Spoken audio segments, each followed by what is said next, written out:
kukosa nafasi. We recognize you, Mheshimiwa Alice, na rais wetu asante sana kwa kumpea kazi ya waziri.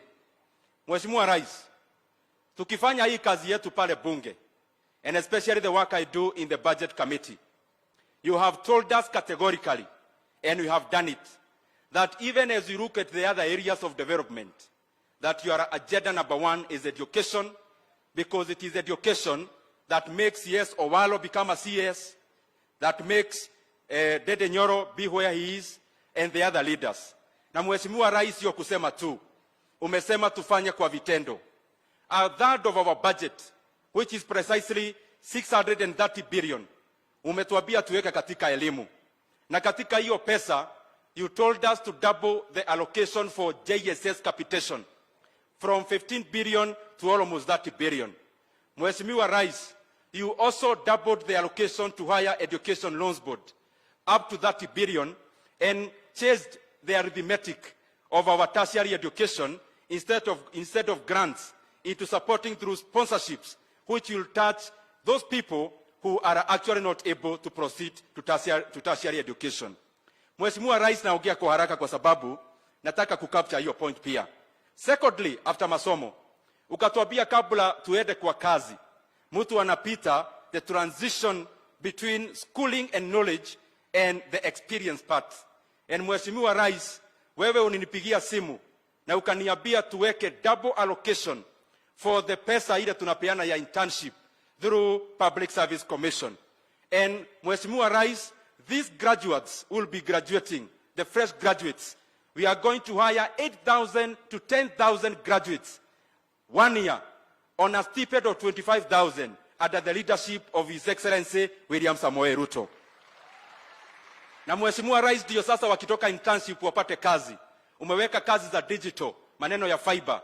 Umeweka kazi katika aggregation centers, where Murang'a is one of the beneficiaries.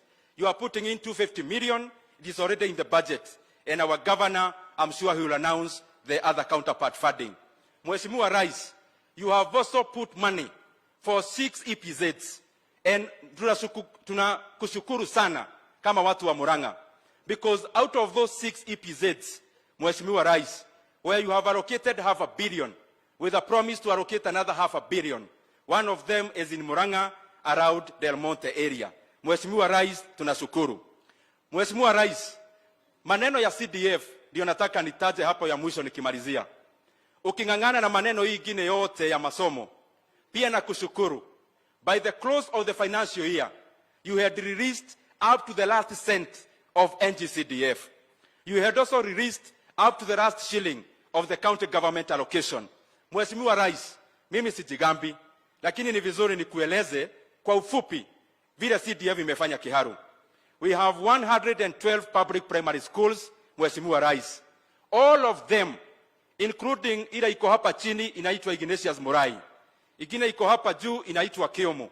Ingine iko huko chini Gatondo, kule Bariahiti, kule Getiri, kule Kiagodho, kule Kifoi, kule Kiayata, kule Kioba, kule Dutumi, kule Kamaguta, kule Keyu, kule Mudhiria. Shule zote za Mugoiri Ward na za Kiharu zikiwa zote, Mheshimiwa Rais, tumerekebisha, zinakaa academy na zote 100% watoto wanakanyaga tiles hapa chini. Mheshimiwa Rais, this year, actually last time, we also started new 8 public secondary schools. Moja iko hapa chini inaitwa Gitaro Primary, tumetengeneza ingine Kiaderi pale kwa kina Matiba, tumetengeneza ingine Loko 20 pahali, wacha nisitaje majina kwa sababu ya muda. But we have done 8 new secondary schools. Mheshimiwa Rais, what we do here in Kiharu is we do something called labor-based. We don't give contracts. The contractors are the people of Kiharu. Mheshimiwa Rais, by doing that, every shilling remains in the locality. Hapa sasa this term, my second term, through your guidance, Mheshimiwa Rais, we have started a program called Kiharu Masomo Bora program. And I want to assure you, Mheshimiwa Rais, all our 60-day schools in Kiharu, ukiingia kama wewe ni mwanafunzi, karo in every term is only 1,000 shillings. Na wale wako na tuition, tumeweka isipite 1,000. So karo ya day school Kiharu ni 1,000 in all our day schools. Na tumefungua milango tukasema, hata constituency jirani, mtoto akivuka akuje hapa, hata kama mzazi anapigia kura kwingine, mtoto hajui maneno ya kura, anajua maneno ya masomo, anasoma Kiharu na 1000.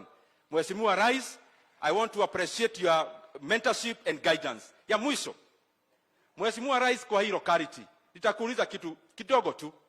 Hii barabara ya kutoka Murang'a kwenda mpaka inashikana na Nyoka, barabara inaitwa Nyoka.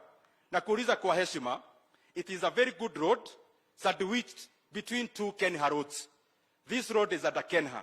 I request you that this road is at Kera, but sandwiched as a loop between two Kenha roads. I request you that we move this road from Kera to ilete Kenha ikuwe maintained at the highway standards.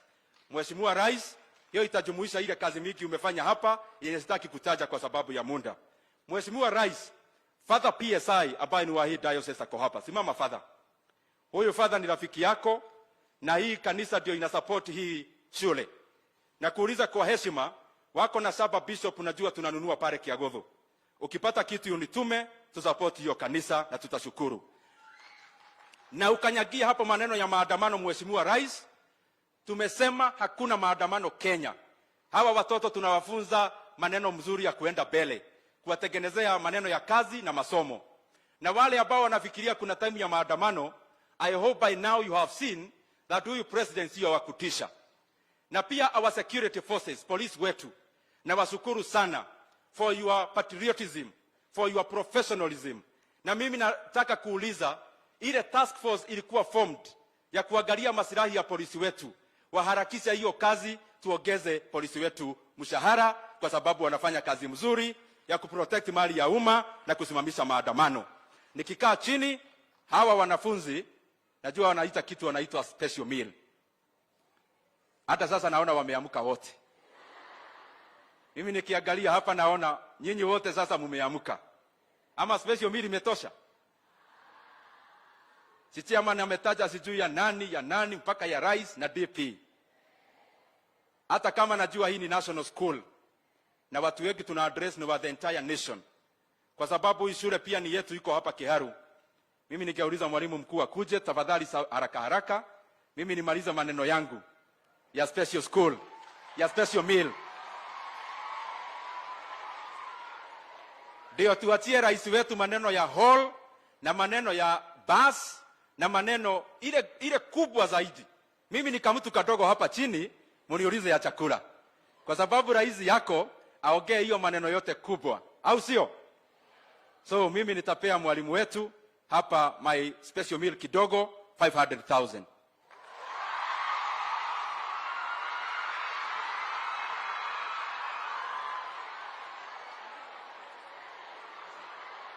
Na hiyo mwalimu tumekubaliana isinunue kitabu na isiweke kabro na isiweke dining hall. Hiyo pahali itajenga ni tubu peke yake.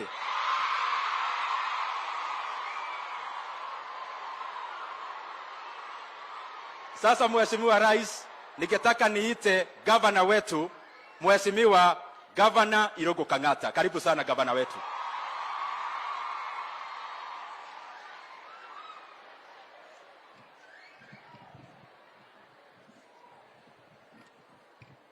His Excellency, the President of the Republic of Kenya, Dr. William Ruto, the Deputy President of the Republic of Kenya, Mr. Riggy, the Cabinet Secretary in charge of Education, Cabinet Secretary in charge of Water, Honorable Alice, one of our own, the Majority Leader in the Senate and in the National Assembly, our Bishop, various leaders from Murang'a, led by our Senator, our Women Rep and Members of Parliament, the leadership of the Assembly led by the Speaker and the Majority Leader, the school management, including the Chief Principal, and the distinguished students of the greatest school in Kenya called Mugweri Girls.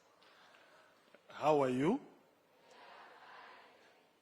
Let me first acknowledge that, Your Excellency, this is one of our best schools in Murang'a, and I strongly believe in the Republic of Kenya. For several reasons. Number one, it performs very well academically.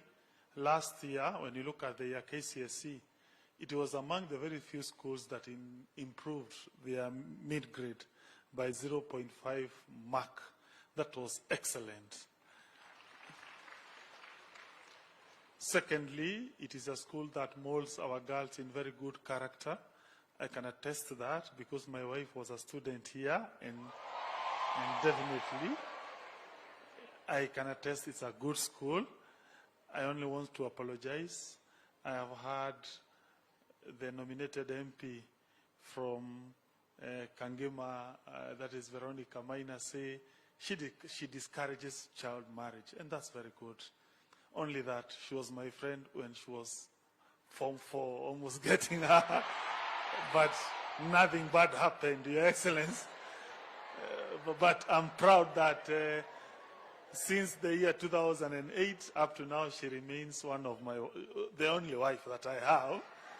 And therefore, I want to attest, this is a school that builds very good character, and we are so proud of this school. And secondly, it's a school that has grown very well in terms of infrastructure. When I came here, I was so surprised. This looks like a very, very, very, very good school in terms of infrastructure. Congratulations, the management of Mugori Girls. Yeah.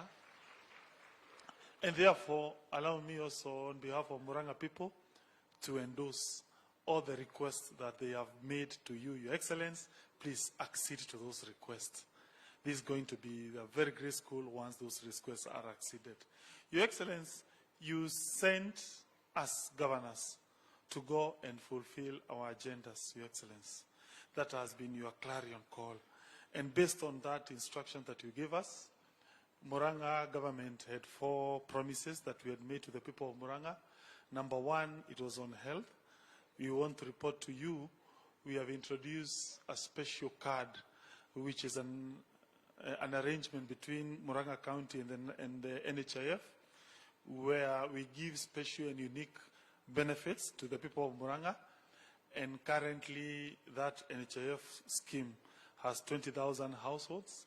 The next year, we want to upscale that to 30,000 households. We also found that in the year 2015, an amendment was made to CDF Act, barring CDF from doing devolved functions. Therefore, members of parliament abandoned several health centers.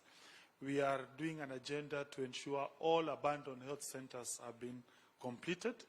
We are happy to report we are towards achieving that goal to ensure we complete our renovations of various dispensaries. We are also renovating our level 4 hospitals. We have 7 of them, and we are happy because that's what we promised the people of Murang'a. Secondly, Your Excellency, you had urged us as county governments to implement a minimum guaranteed return. We want to report that we introduced it for mangoes and also for milk farmers. Currently, for milk, we have 19,000 farmers who every month they receive a certain subsidy per month directly sent to them.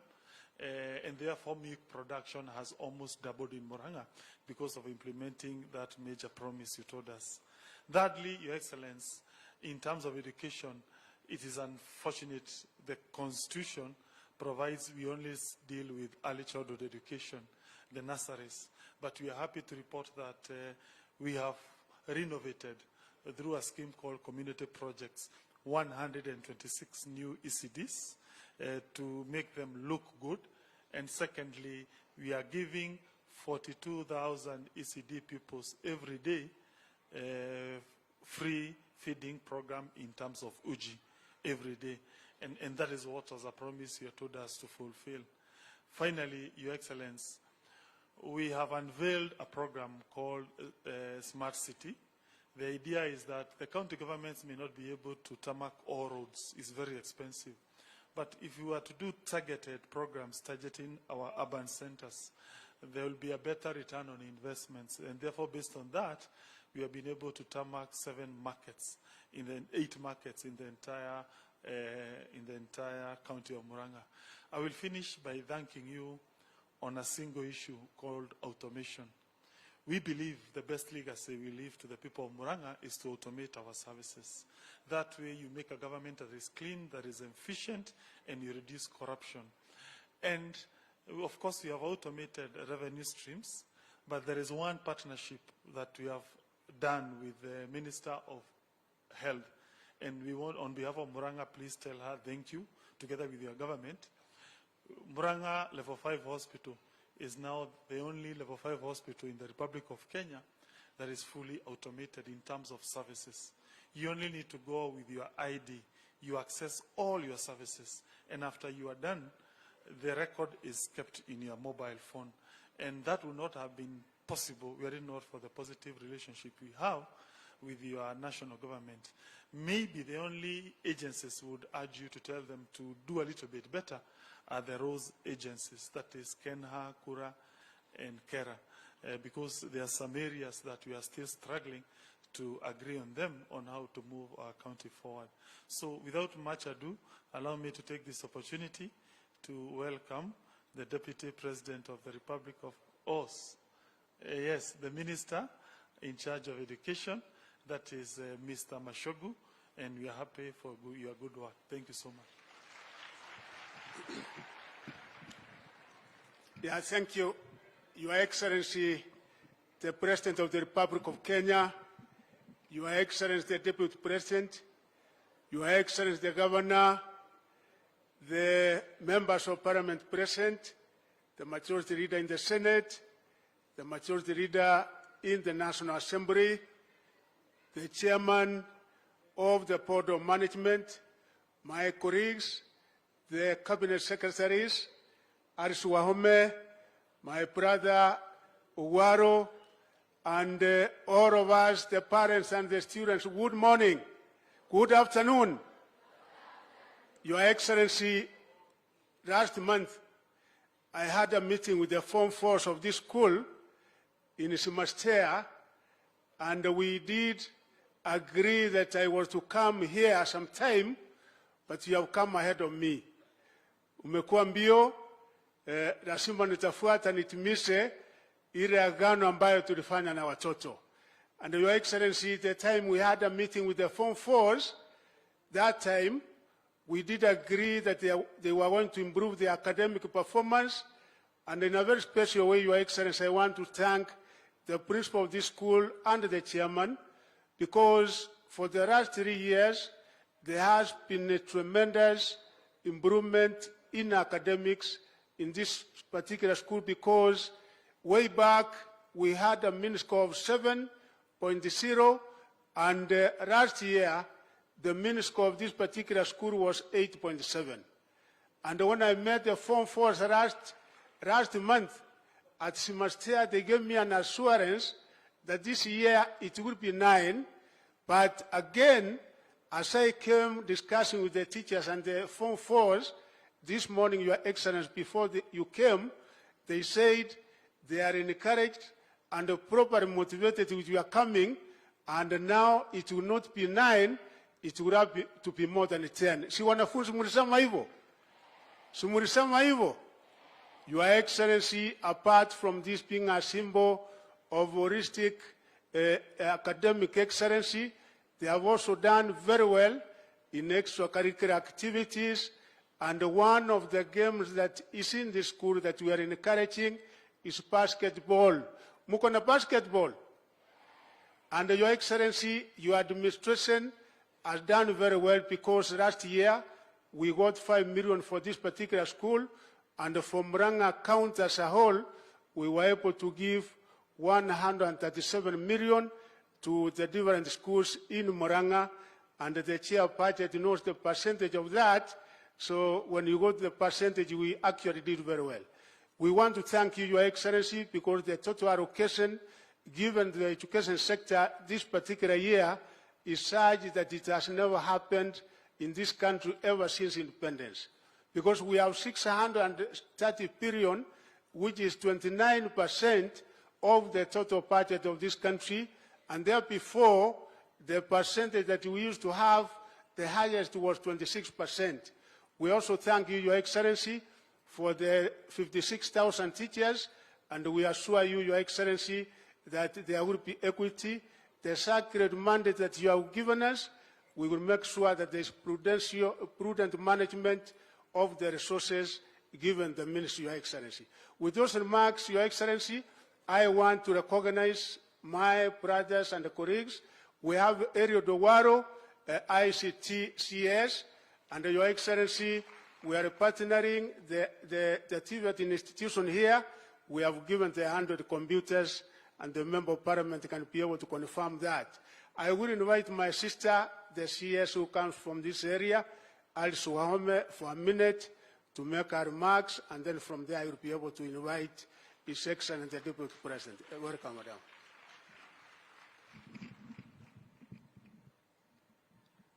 Your Excellency, the President of the Republic of Kenya, your Deputy President, Riggy Gachagua, Bishop James Maria, my good friend for a long time, the Governor Murang'a County, my colleagues and the members of Parliament led by our two majority leaders, all protocols observed. Wasichana, warembo, Mugoiri girls, habari zenu? How are you? Mambo? Mambo? Si mko na rais leo? Thank you very much. Your Excellency, I understand the constraint on time. Thank you for the opportunity. It would be wrong for a woman leader, a cabinet secretary, and I want to acknowledge the members of Parliament, the women leaders from this county, just start once again so that we can actually, kina Veronica Mukoapi, just start so that the girls here, there is Betty, Wamaua, Nataka, Hawa, Wapigiwe, Makofi. I want to just encourage the girls that ahead, please sit down. Ahead, there is room, there is space for women leadership. Your Excellency, in this particular county, it would have been wrong if I didn't come here to just, Your Excellency, remind you, and particularly the people of Murang'a, that we have several projects of water. One of those projects, Your Excellency, and you know it very well, is Idanga Water Supply, which is 1 billion Kenya shillings. We have Keno Makutano, Your Excellency, Water and Sewerage System, which is 900 million shillings. We have Gatanga Community Water Supply, 320 million shillings. We have here Madhyoya Kiharu combined project of about 270 Kenya million shillings, and that project is operational. Then we have Maragua Town, where Mheshimiwa Maua is serving as the MP. We have planned 15 kilometers of water distribution from Maragua Dam, which is just new and completed. And then finally, Your Excellency, you will maybe possibly speak about Maragua 4, which you have directed that it becomes one of the priority dams among the 6 PIP projects, a very huge dam that will answer the problem of water for Maragua, Kandara, Kigumo, and Gatanga, and Kandara. Maragua 4 in the long term will be the solution. There was a request regarding Boho. Your Excellency, this is your meeting. I am at your service. I will go in respect of what you will advise. In fact, Mwaora should have made use of my office before, but now that Your Excellency is here, I think I will take your directions regarding a Boho for this particular school. And this is a school that I had wanted to come, lakini mambo hivi kaenda vibaya 1 point or 2. So the new proposals by our cabinet secretary, Your Excellency, would have helped me even going forward for purposes of university. Thank you very much. Thank you. Your Excellency, kindly with your permission, under 1 minute, because we have the top leadership of our National Assembly and the Senate here. Please, Kimani Ichung'wa, 1 minute. And yes, please, 1 minute only. Thank you, CS. Your Excellency, the President and our Deputy President, na watu wa Mugoiri girls, good afternoon. Asante. Your Excellency, mimi sina mengi because of time. Just to welcome you to this great school. And as the governor said, he was not the only lucky one. I know quite a number of members of parliament and other friends who have benefited from the intellect that comes from this great school of Mugoiri Girls. Your Excellency, let me just say you are a great inspiration to these young ones, not just in this school but in our nation, when they see you today serving as the President of the Republic of Kenya, and even affording time to come and spend time with them on a day like this. You inspire them to know that they can grow to be anything that they want to grow into after their studies, after working hard in school. Your Excellency, you serving us as the President of the Republic of Kenya, having come from the humble background that you came from, and knowing that hundreds or millions of our school-going children, especially those who are in our public schools, all come from humble backgrounds like the one that you came from, together with our Deputy President, and many of us, Your Excellency, is indeed a great inspiration. Your Excellency, in conclusion, your presence here today in a school environment signifies the kind of peace and tranquility that Kenya is enjoying today. And I must take this opportunity to thank you for having ensured that the people of Kenya continue to enjoy the peace and tranquility that they prayed for even as they went into elections, Your Excellency. Your Excellency, I know our police force has been vilified for the actions that they have had to take to ensure that there is peace and our country, law and order thrives. But I want to encourage you that the task force, Your Excellency, that you appointed to look into the welfare of our officers, to hasten in the work that they are doing so that our police officers in this country are well taken care of. Well taken care of as well as they took care of the lives and property of Kenyans during these last 3 days when those who are engaging in subversive activities tried to interfere with the peace and law and order of our country, Your Excellency. Your Excellency, let me also take this opportunity to ask those investigative agencies that are in charge of investigations. And I know even those of us in the Fourth Estate, we are very quick to vilify our police officers. But we fail to recognize that there are criminal elements that have taken advantage of the demonstrations that were called by those in the opposition. And we have seen even armed groups engaging our police officers with arms. Honorable, Your Excellency, Mr. President, the day before yesterday in Kangemi, there was a group that fired at police officers. And we are lost at what the police are expected to do when criminals using firearms are firing at police officers in the disguise of demonstrations.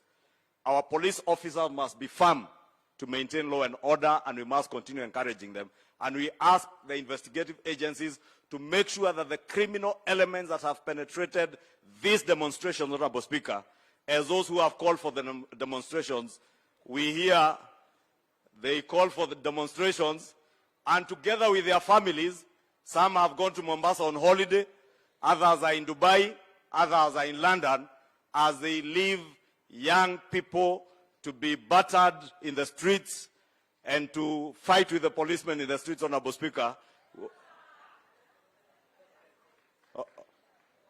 You know, Honorable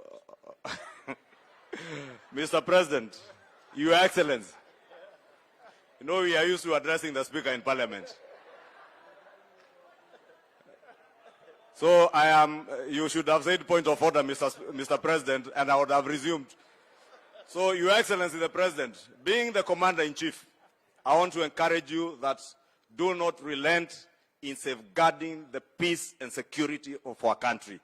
And nobody should intimidate our officers who have done a splendid job in maintaining law and order. With those many remarks, Your Excellency, allow me to now invite the Leader of Majority in the Senate, my brother Aaron Cheruiyot.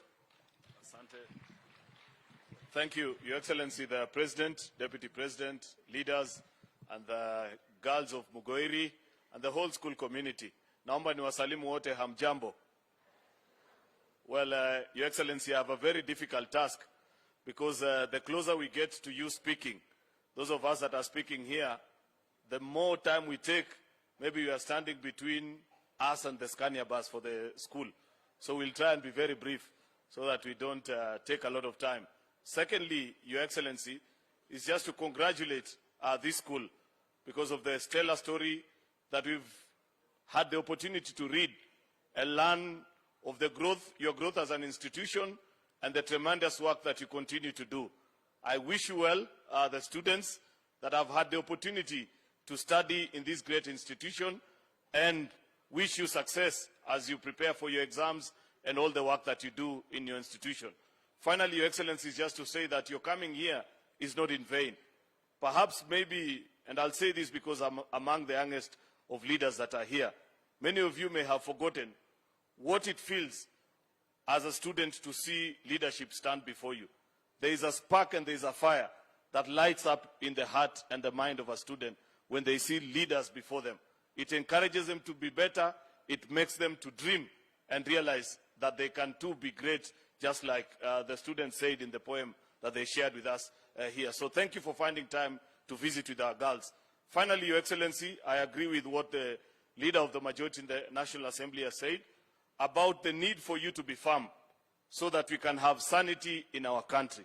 We cannot have a country, Your Excellency, where people fear to walk freely and go about their business.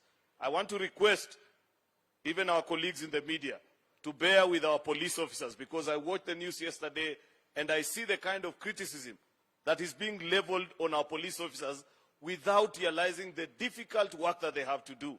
Some of them are facing hardcore criminals that are coming to them with machete, stones, and they are throwing them at our police officers. In fact, I want to challenge you as a media. The same way you are showing people that have been hurt on the demonstration, please visit Mbagathi Hospital and see the number of police officers that are lying in beds. Some of them have been cut, some of them have been shot at by criminals, some of them have gone through very difficult. Police officers are people's children as well. So as they do their work, let us give them the support that they need. The challenge about one or two that maybe have done one or two things that we don't agree with is a challenge that we have everywhere, because in every institution, challenges will be there. So, Your Excellency, stay firm together with your deputy as you secure the dreams of these young people by giving them a country that they can excel in. I thank you and may God bless you. Thank you very much. Thank you, Your Excellency. I now invite the Deputy President of the Republic of Kenya to make his remarks, and I invite His Excellency the President. Welcome, sir.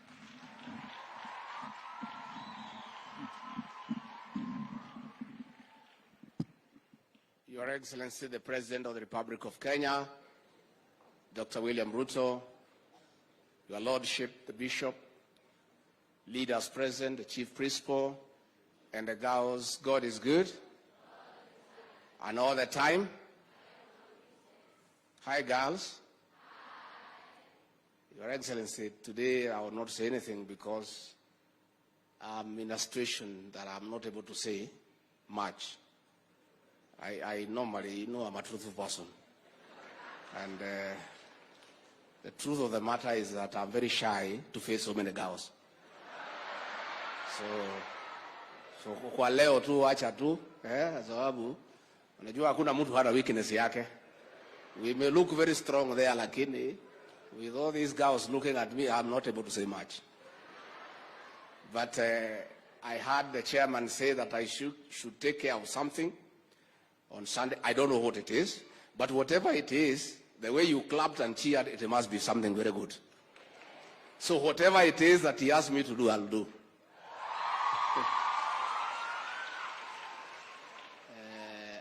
Your Excellency, even I'm not able to face these girls, as I look down, I want to thank you on behalf of government and the people of Kenya for your leadership and strategic guidance in restoring sanity in our republic.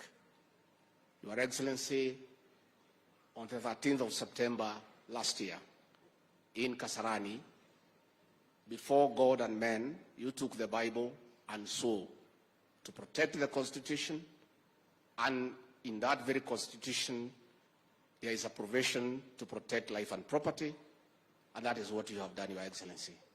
Kenya can now move forward, and Your Excellency, the decisions that you have made that have been ably been implemented by those below you brings to an end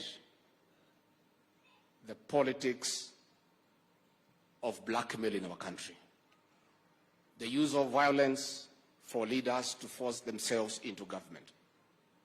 Your Excellency, the situation is now for everybody to know that the only route to government is only one, the ballot box. And that brings an end to that chapter, and we ask those people now to go back to the drawing board and prepare for the next general election in 2027. I want to say, Your Excellency, I want to encourage our officers in uniform, the gallant men and women who have lived up to their oath of office to protect life and property from criminals. We want to urge our officers to stay put and not to be bothered by unnecessary criticism. And if those people do not want the police on the streets, all they need to do is keep off the streets. Had they not come to the streets, our policemen would not have left the police lines. So they are the ones who have invited them. And I want to say the police are available for open invitation any day. So if you don't want them to have an engagement with them, please don't invite them. But don't sit there and imagine that you can destroy property, kill people, and then the police can come and kiss you. It will not happen. Tuongee ukweli. Wewe kama hutaki muambiane maneno na polisi, wewe kaa kwako nyumbani. There's no policeman who will come to your house. So we want to urge our officers, and I particularly want to thank the Regional Commissioner Central Kenya, the Police Commander Central Kenya, and all the commanders, and all our security and intelligence committees within this region, the 5 counties, for a good job that you did to protect life and property and to restore hope to the people of this region. We want to say thank you. Our political leaders, I want to thank you in a special way, because you said you cannot remain in Nairobi when your people are being butchered and brutalized by criminals. And we want to urge you to take care of the people who elected you. With those very many remarks, I request you to be upstanding and help me welcome the President of the Republic of Kenya, Dr. William Samoei Ruto. Mr. President.